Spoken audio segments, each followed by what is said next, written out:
You're sitting on the edge of the bed. The television hums softly while nobody actually pays it any attention. You look across at them. You suddenly realize how heavy and suffocating the quiet feels right now. Why does this keep happening? Is this just what long-term relationships eventually become after the initial spark fades completely? Am I the problem? You are not failing at love. This is not a sign that you chose the wrong person from the start. The love didn't just fade away.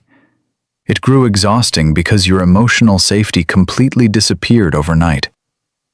You will finally understand why their confident silence slowly morphed into quiet fear. You will learn how to rebuild trust without chasing or losing yourself. Let's get into it. Most couples believe emotional withdrawal is simply a stubborn personality trait. But the real truth is that prolonged distance usually signals a nervous system drowning in unprocessed anxiety. What looks like calm confidence is actually emotional exhaustion. Your partner's nervous system reads your tone before their logical mind can catch up. When safety leaves a room, the love doesn't vanish. It just retreats deep into the shadows. You keep pushing for immediate clarity. They keep retreating to survive the overwhelming tension. It feels like a trap you cannot escape. Honestly, avoidant confidence is never actually confidence at all.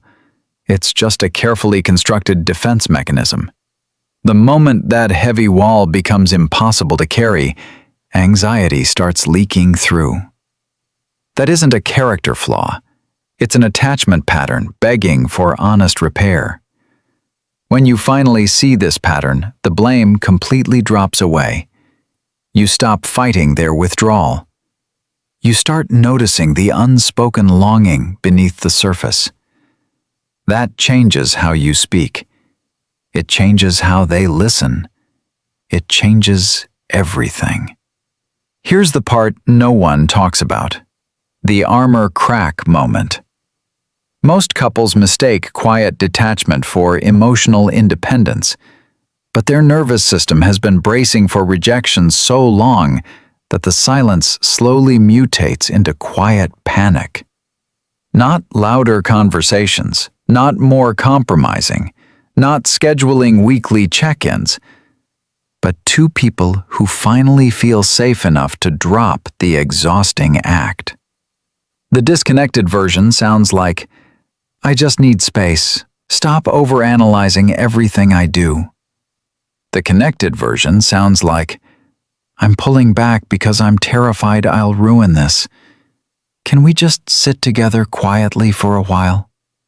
And when you do that, the walls between you start to come down without either of you having to say a word. And this is the one most couples never figure out: the curiosity vacuum. Most people in relationships fill quiet moments with anxious interrogation or defensive explanations. But real connection actually thrives when you replace interrogation with gentle curiosity that regulates both nervous systems. Instead of demanding, "Why are you so distant lately?"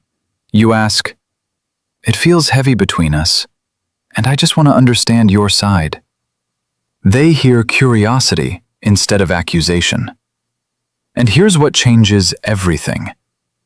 When you ask a soft question instead of demanding reassurance, something in him quietly whispers, "They actually want to know me this time." That dissolves the old cycles of conflict. That's when your partner stops feeling like a problem to manage and starts feeling like a person to come home to. Here's where it gets really interesting: the repair mismatch. Most couples assume that verbal apologies automatically restore emotional safety. But your nervous system actually needs behavioral consistency before it can trust promises again after years of emotional drift. You keep saying, "I'll do better next time." They keep waiting to see it in daily action. It feels frustratingly slow. And here's what nobody explains. Trust doesn't rebuild through grand declarations of love. It rebuilds through tiny, predictable moments of steady presence. When you show up exactly as you said you would, she feels quietly reassured that you won't disappear. That rewires the attachment wound. That's the shift that turns a relationship that feels like a negotiation into one that feels like a refuge. This is the turning point everyone misses, the drift reversal. Most couples let emotional distance compound through unaddressed micro-moments of daily disconnection. But lasting intimacy requires you to catch those tiny fractures before they harden into permanent relational scar tissue. You notice them checking their phone again. Instead of sighing in frustration, you gently place your hand on theirs and ask if they're present enough to talk. They feel completely invited. Your nervous system in conflict is like a smoke detector. It cannot tell the difference between a raised voice and actual danger. When you respond with calm curiosity instead of defensive panic, they feel emotionally available instead of under attack. And when you practice this daily, you stop reacting to their distance and start responding to their underlying fear.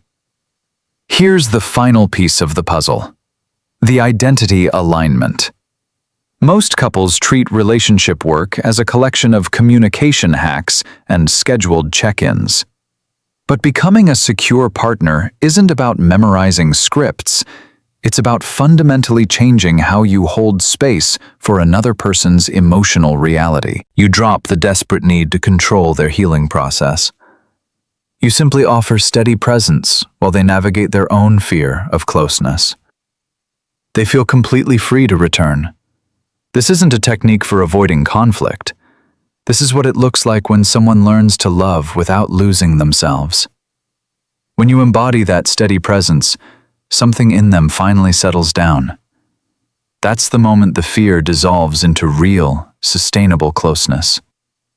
This isn't a checklist you memorize.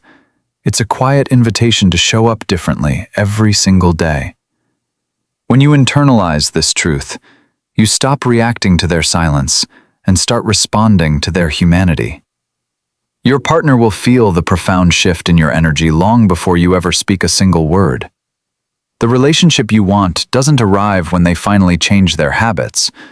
It begins the moment you decide to become the safe harbor they have been searching for.